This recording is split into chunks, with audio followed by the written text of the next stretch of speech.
Hi, okay. Good to see you there, Michelle. I don't know who's with you, but hello, Michelle's friend.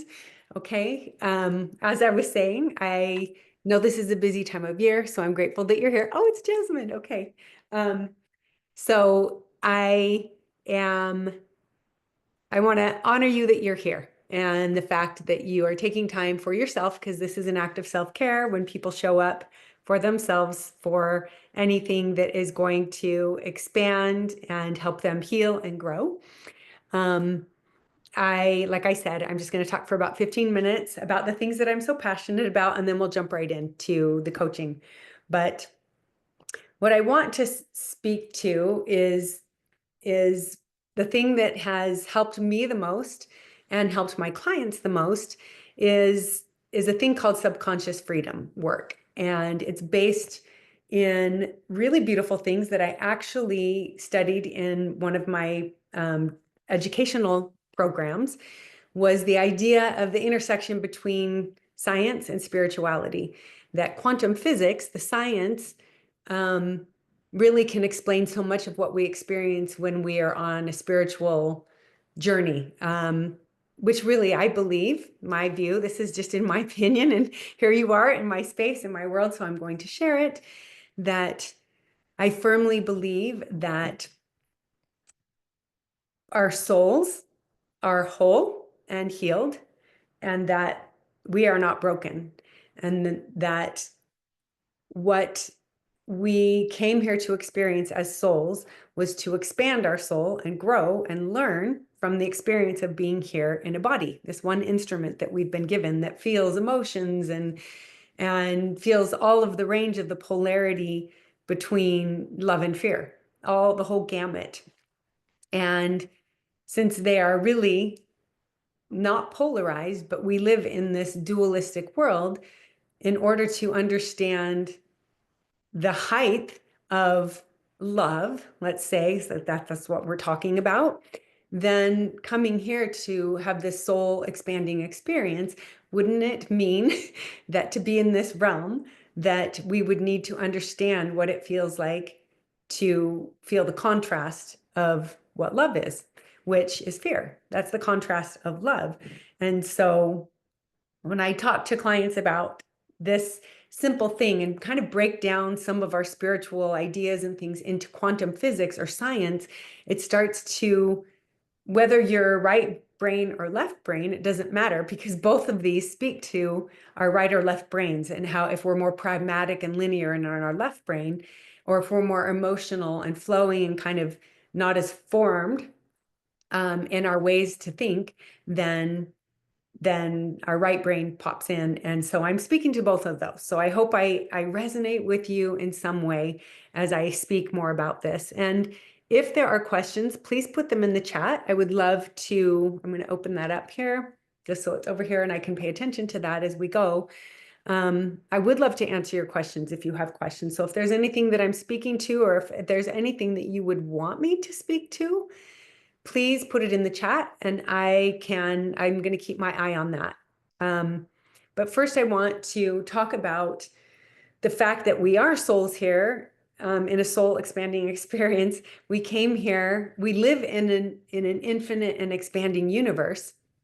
And as such, we are humans, or this having a human experience, we are souls having a human experience, and our soul wants to expand along with this universe, which we are a part of. We are not separate from nature and the universe. We are one with it. We all are having this collective experience that is, it can seem like a lot of suffering, but when you start to break it down and understand why the challenges that we have as humans here in this iteration of ourselves, of our souls, then it makes more sense. It gives more meaning to the fact that we are here for a reason, and that is to expand with the universe of which we are a part of.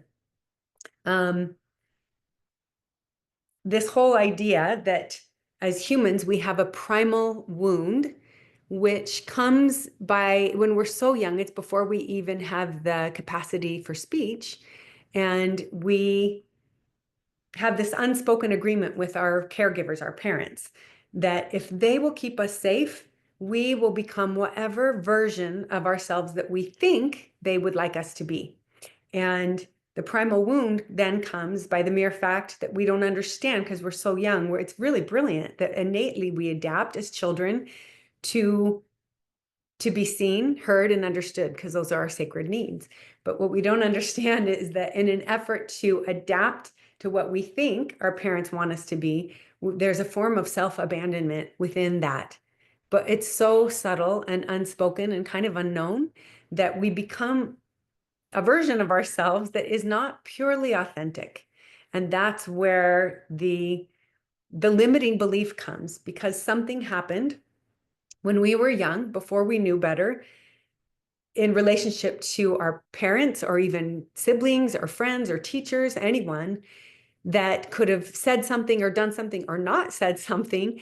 We will make that experience as children, we make it mean something about ourselves. And when I say that, I mean we latch on to a limiting belief about ourselves.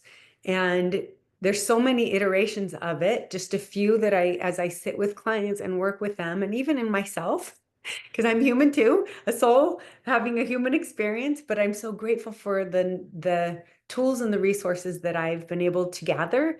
And I don't really consider myself a teacher so much as I'm sparking within you what already lives there. I'm sparking your ability to understand that you are a limitless being here in this limitless, infinite universe. And because you're a part of it, we are all limitless, infinite souls, which is really beautiful when you start to think of the whole, I don't want to call it a plan, but this idea that we come here as humans, coming to believe something about ourselves that isn't true before we knew better. And it happens to every single one of us. It's not just a few of us, it's collective human experience to feel unseen, to feel like I'm not safe to show up as authentic self.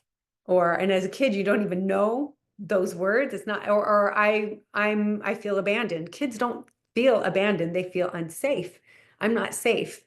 Or I don't have value unless I'm doing this thing, or I act this way. And so we abandon, kind of betray how we want to act or how we want to emote. If we are angry as children, or maybe a little active, we're seen as too much or not enough. And so these are some of the limiting identities that we cling to, believing before we knew better that that's not true. We're having this human experience. But one of the things I want to speak to as well is the idea that if we are souls who came here to have this learning experience, this expansion and growth, then doesn't it make sense, when you kind of get the higher perspective, come out of the weeds, that limitation, that very belief that I'm not enough, or I'm not good enough, or I'm not capable, I'm not lovable, any of the things that we come to limit ourselves by, even though we are limitless souls,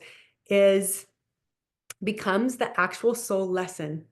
So if I came to believe that I'm not safe to be authentic Noelle, all of the experiences of my life, as I came to believe that, I am living in the world with the lens that I am not safe on many levels of my life, whether it's with money or in relationships or with work or whatever.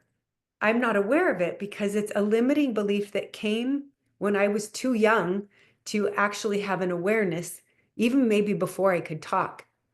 So I can go to years of talk therapy, and it's not going to really be seen or understood because it's subconscious. I'm not even aware that that's what it is. So the subconscious freedom work is so beautiful, because as I sit with people and listen to what they're telling me about their lives, I can quickly, if I'm really listening to what they're telling me about their perception and their view, I can say, oh, I can see that they're living in an identity that came before they knew better. So there's no blame in it.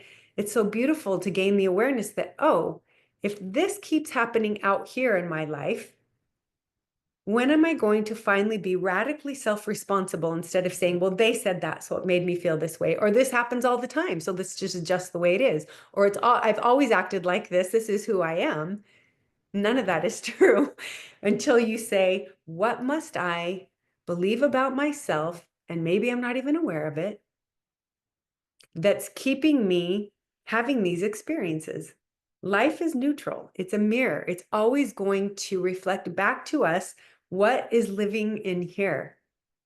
It's interesting. I'm going to tell you a quick personal story, and then I kind of want to wrap this up and then start doing the coaching. But I lived abroad for some years, and I would come back to America, and I there was some stickiness here around the fact that I felt some people in my life had said, you abandoned your family, and I've abandoned certain things in my life. And that was heavy for me. And every time I would come back, I would kind of feel that heaviness, and I would go leave and think, sit with myself and ponder, like, why does this keep happening, or whatever, right? Why does this keep happening out here? And actually, if I'm really honest, blaming others for that opinion of me. And it wasn't like, how dare they think that? I remember thinking, of course they feel that way, because I have left, but I have this beautiful thing that kind of transpired from leaving, is having kind of deeper relationships with the people that I was in relationship with, children, siblings, friends, because I had left. Somehow that had created a depth to the nuances of our friendships and relationships. But what I didn't realize until finally I started to do this subconscious freedom work was I became radically self-responsible and asked myself the question, what must I believe about myself that this keeps happening every time I go back to America? And I finally got to the root of it through the help of my teacher. And she helped me see that I had actually been living in the identity that I was not safe to show up as authentic Noelle. And if you would ask me who authentic Noelle was even just 5 years ago, I would have not been able to know what that even looked like, really. I had lived many years being in situations where I was really busy, really distracted, and kind of robotic. And so now, as I've healed and held this version of me that came to believe that she wasn't safe to show up as herself, it's so strange. There's a saying by Wayne Dyer. He says, when you change the way you look at things, the things you look at change. And that, I'm here to tell you, is the truth. Because when I came back to America in July to visit family, there was a freedom. I had held that version of me, and she had become more whole, more knowing of who her authentic self was. So when she came back in relationship with her friends and her family here, it was so easy. It was so simple. I didn't feel that same energy of judgment or whatever, because I was the one who had still believed it. And it was still being mirrored back to me. When I came back in July, I felt free, light. I was like, wow. So it's really interesting. The homecoming that I talk about, coming home to self, is in so many ways how we are in relationship with others too. Pay attention to how your relationships are showing up, because yes, it's not like we just change this little thing and it's going to change someone. It's the energy behind how we show up in self-compassion for ourselves, that it heals the energetic signal that we send out. This is how quantum physics comes into the spirituality right here. This is the intersection that we talked about, is that we are not aware, because it's subconscious under our awareness, that our thoughts and our words and our feelings have a vibration. Nikola Tesla said, if you want to understand this universe, think in terms of energy, resonance, vibration, and frequency. And all of those things exist in our thoughts, in our words, and especially in our feelings. So Peter Crone, who is one of the originators of, he calls himself the mind architect, and he does a lot of subconscious freedom work. He talks about the fact that we are all walking conversation. We are just a walking conversation. What is the world of words that we are living in that sits in the identity of, I am not safe to show up for me? So I would go back to Italy and I would tell people, oh, it was really hard to be in America because I felt judged or whatever. And then guess what? I was telling myself that over and over, and it was so. I think I shared this last month, but I'm going to say it again in case any of you are new here. It was just Halloween, back in October, obviously. And there's a famous saying that witches say, like abracadabra. And I used to repeat that as a little girl, not even knowing what it was or what it meant. It is Aramaic for abracadabra, which means literally, as it is spoken, so it is. So the power of our words, our thoughts, and our feelings to create and manifest our realities. So perception. If we are able to perceive, what must I think about myself or believe about myself that is creating suffering in my life?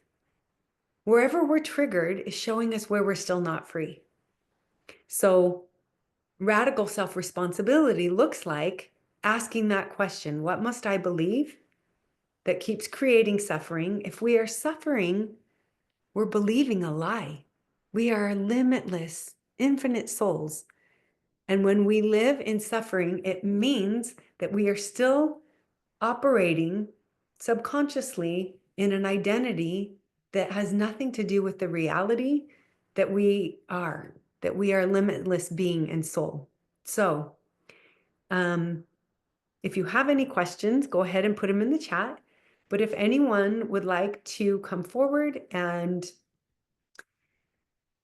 I guess just speak, if you want to raise your hand, I will call on you. And if you're not, I can keep talking. I'm just here. This is free and it's a thing that I love to do. And okay, if anyone wants to come forward, they can. If they don't, then don't feel like you have to. I'm going to keep talking about the things about that still I've been talking about. In regards to perception, hold on, I'm going to look at my notes here. I want to make sure that I'm not repeating myself. So I think I spoke to the fact that our limitations end up being our soul lesson. So maybe what I'll do here is just asking you maybe to think about a challenge that you have. So maybe we'll do this kind of as a group thing. So if you're home sitting there, whether your camera's on or not, it doesn't matter. You can close your eyes. And if you're in a safe space to do so, you're welcome to close your eyes. And I'm just going to ask you a few questions. And as I ask you these questions, just be really honest with yourself and trust. This is why I love this work so much, working with people and in this situation where they have an opportunity to really flex the muscle of their intuition, like really honing in and listening to their heart. When I ask you these questions, it's a great way to go with your very first impression, because right behind it is going to be your brain, your mind saying, oh, you just thought that. That wasn't your intuition. That was a thought. So I love doing this work with people because when I say, go with your first impression, they'll tell me and they're like, well, that was kind of weird. But I say, trust that. Trust that first impression because it's always, always something deeper. There's a difference between what comes to our thoughts and what comes from our heart. They feel different. There's a different texture. Can you get really more still when you're trying to sit with something, trying to figure something out, trying to really be more still, have a sacred pause to be able to really come home? and listen to what your heart is speaking. There is a difference. Has anyone ever experienced this difference between their thoughts, what is coming to them, and what is coming from them? They're two different things. So if you want to share, you can, but I want to just make that very clear as we sit here with your eyes closed. Tap into your heart space. Just go ahead, and I'm going to invite you to take a few deep breaths in through your nose and out through your mouth. And just allow yourself to soften. Just soften here a little bit around your heart. Go out to the edge of your heart and soften just a little more. With every out breath, out through your mouth, just releasing. Releasing any restriction or contraction in your heart, in your body. Just keep breathing, paying attention to what you're feeling, what's releasing, softening and opening your heart, feeling the weight of this gravity holding you to Mother Earth. Just actually imagine yourself as a living tree, just putting down a deep, deep root right where you're sitting, still breathing, softening, know where to be, nothing to think or know right now. Allow yourself to just drop down, back and down here in the space.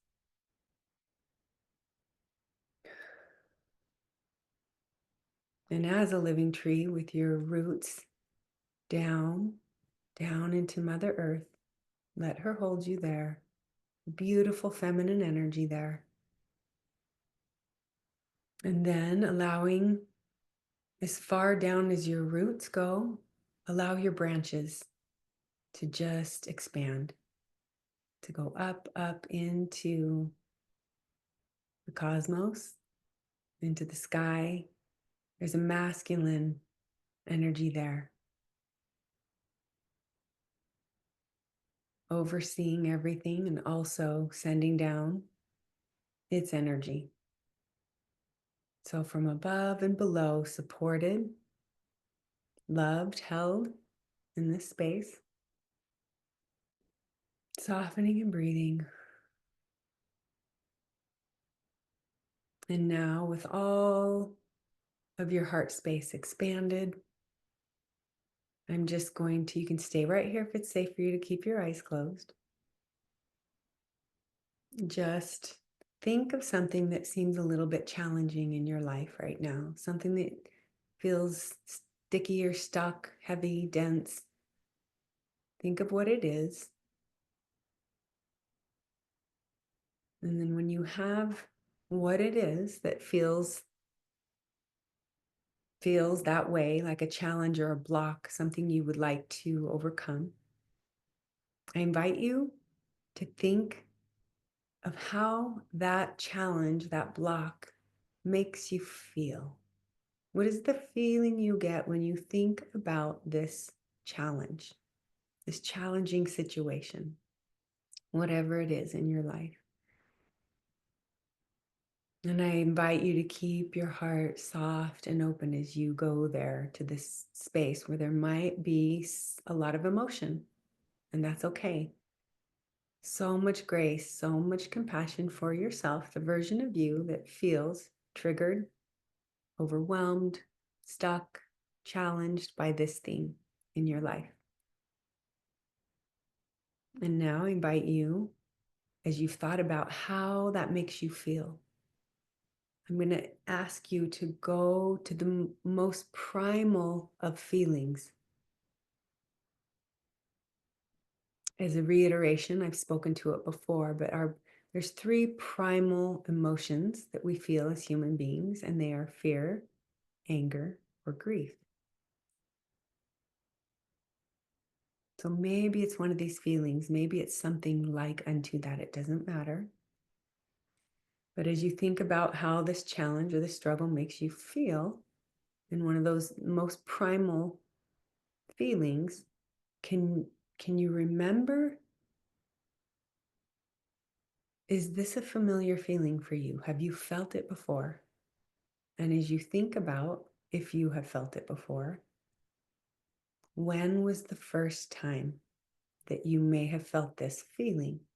And I want you to go with your first impression. Trust yourself, trust what comes up, that your subconscious mind is aware that you are doing this work right now and will give you what you need in this moment. What will be the best thing for you to work on right now? Trusting that you are always right where you're supposed to be and it will be given. So, whatever that was, and if you don't come up with something, please don't worry. Do not fear, do not worry. Just say, okay, it will be given at another time. Just stay with that feeling and think, when have I felt this at other times in my life, this feeling? Now, if you were able to come up with an experience or event in your mind's eye, keep your eyes closed. We're still here. You're still held in this space. If this experience happened, it doesn't matter what age, but it made you feel this way, can you think about the experience and what happened? And then I'm going to invite you to think about how you made this experience mean something about you. You may have been a little girl. You may have been a teenager. You could have been in your 30s or older. But whatever is presenting now is something that is feeling heavy and it makes you feel a certain way. And you can remember an experience where you first felt this way, this feeling. And that experience, what did you make it mean about you? And when I say that, I'm searching for the limitation, the things that we come to believe about ourselves before we know better. We're too young to understand. Life isn't there tapping us on the shoulder saying, your mom and dad have their own trauma. They're really busy in their lives, and that's why they're not showing up right now. Or that's why they said that, or that's why they got angry. That's not how life works so often, rarely. And so we come to believe that because our parents yelled at us, or they didn't show up, or they forgot to pick us up at the soccer practice, or whatever it was, we made it mean as little kids, oh, I must not be important. I'm unseen. I'm invisible. I'm not capable, or I'm not enough, all the things, or I'm not safe. And so I invite you at this moment to just be still and be very compassionate with yourself as you think about this experience. What did I come to believe about myself because that happened? And I was so little and I just didn't know any better. So if you can think any of the things that I said that are I am statements, or I am not. I am not safe. I am unlovable. I am unseen. I am powerless. I am not capable. I am bad. Any of these end up being what we feel as humans collectively. And there's never just one identity. They're usually like the Olympic rings. They're kind of connected to each other in some way. So the beauty of this work is that as we go and give so much compassion to that version of ourselves that came to believe that, and we start to hold that version of ourselves and she starts to integrate and become more accepted and seen, then we're clearing out the residue and becoming more whole. And the rest of those rings start to dissolve because we started to pay attention and become more aware of the identities that we're living in that keep playing out in our lives. So I'm coming back here. And if you've been able to identify something along the lines of anything I spoke to, I'm going to ask you, that version of you that came to believe this thing, the I am statement, I'm going to ask you to go to her as you can go to her as the you that you are now, or if that doesn't feel really right or resonate with you, you can go to that version of you with your higher self. And I'm going to remind you that that higher version of ourselves doesn't exist in a future time because time is relative. All we ever have is now. And so that future version of you actually exists right now. And if you could tap into her energy, what does she feel like in your soul? How does she resonate with you? How does she hold herself? What would she say to this younger version of you that feels this way, that I am not good enough? Any of the iterations of that version. What would your higher self say to that version of you in this moment of need to help her feel held and seen? Because the truth is, we spoke to this primal wound that was self-abandonment more than abandonment from caregivers or friends or parents, whatever that was. So the most important person who this version of you wants to hear from is you. She wants you to come and hold her and see her and tell her that it's okay, that you made it this far. Here you are, standing in front of her saying, thank you. Thank you for showing up in the way that you did and kept showing up the way that you did until we got all the way to now. What a gift. And maybe talk to her about some of the negative consequences that came from living in that identity. That I am not safe, or I am not good enough, or I am not capable, I am unloved, whatever that is. Talk to her and say, yes, it was hard living in that old identity. It was heavy and it made me sad, but I'm here now and I'm right with you and I'm not going anywhere. I'm going to give you a moment to go over and think, what have been some of the negative consequences that have come in your life over years, maybe, believing that old I am statement, that limiting belief. Really let yourself go there. And I honor you for doing this if you are willing to sit and hold yourself. You're doing so good. Keep trusting. You're right there. You've got this.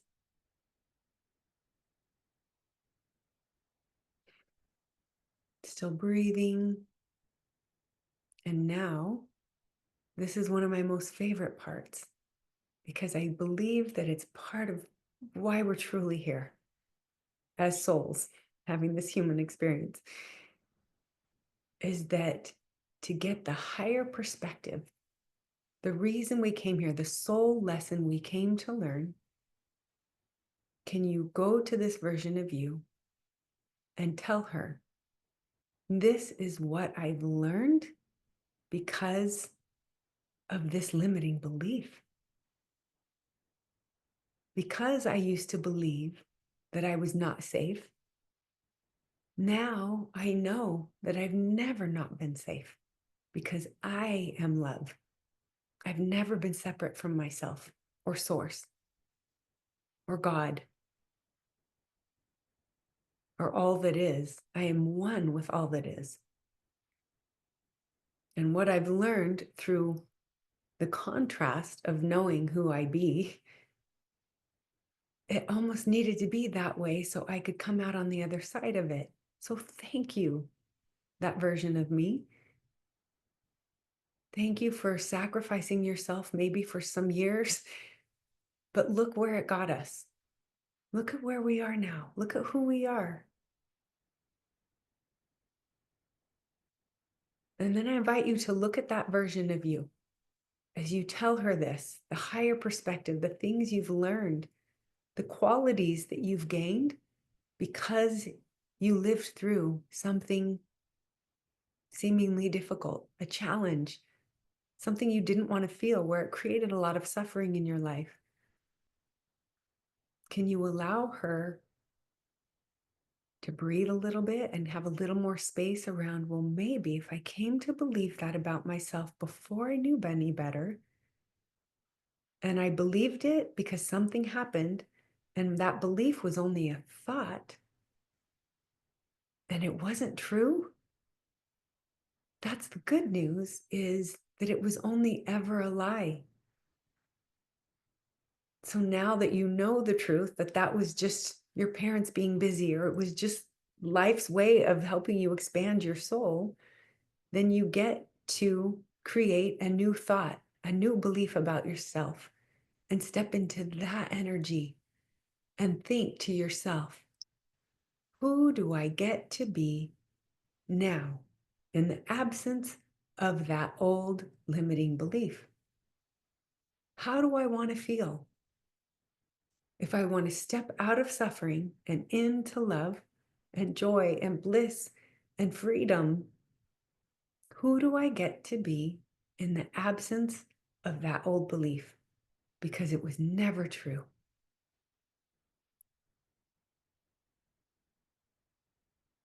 Keep breathing that in, that energy of being safe, of being free, of being more than enough, of being loved and held and supported by a benevolent universe that's always had your back.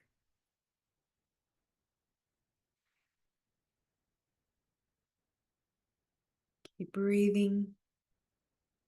If it feels right, go ahead and give that version of you a huge hug, honoring her, giving thanks to her, and inviting her to come to the center of your heart where there's so much safety there,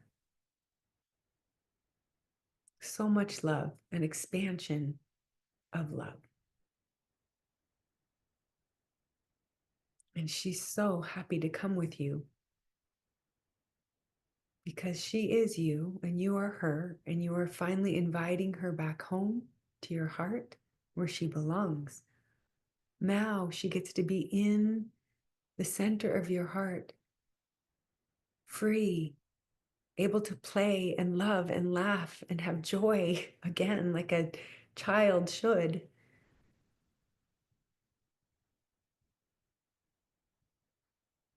Keep breathing. Keep tapping into the energy of what it feels like to not believe that anymore about yourself. To allow the energy to shift, to know that the past and the future don't exist except for in our minds.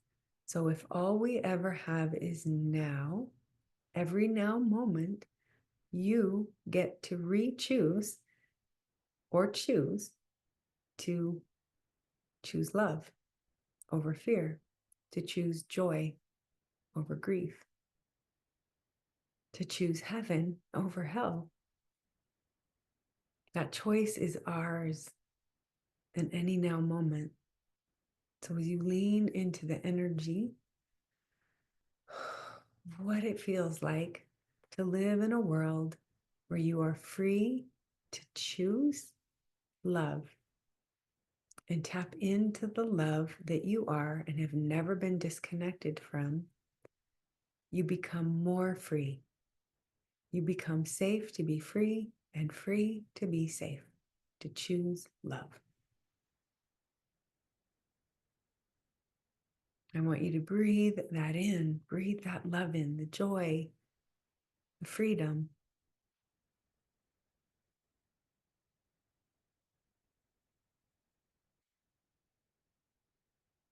And when you're ready,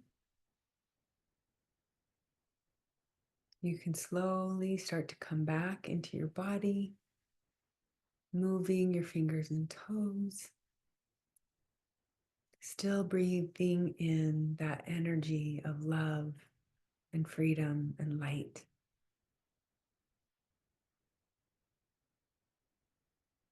And when you're ready, you can slowly come back and gently open up your eyes, come back to the space.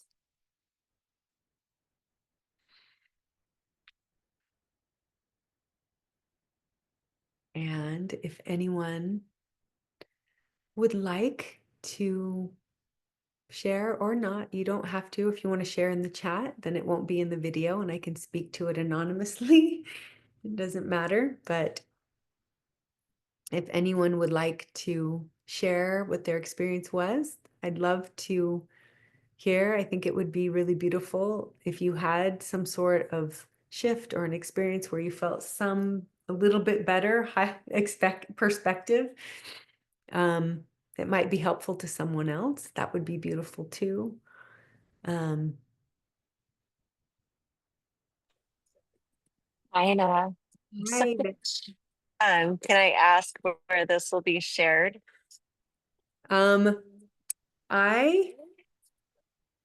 I can either turn off the recording now because we've done enough that I feel it's complete for the people who are going to be watching this recording. I'd be happy to do that for you. You are here. I want to be here for you. So I can stop the recording and we'll go from here. How's that sound? Okay, that sounds great. Okay, perfect. Thank you. Anyone watching, I probably will shut it off right before this when I'm sending the recording out. But yes, thank you for being here. And we will be here next month, the first Friday in January. I haven't looked at the calendar to see exactly when that is, but I believe it is actually January 3rd. January 3rd, we'll be here and I will send out reminders again and emails. Thank you for being here. And we're going to turn off the recording and help you right now, Michelle. Thank you. Okay. Hey.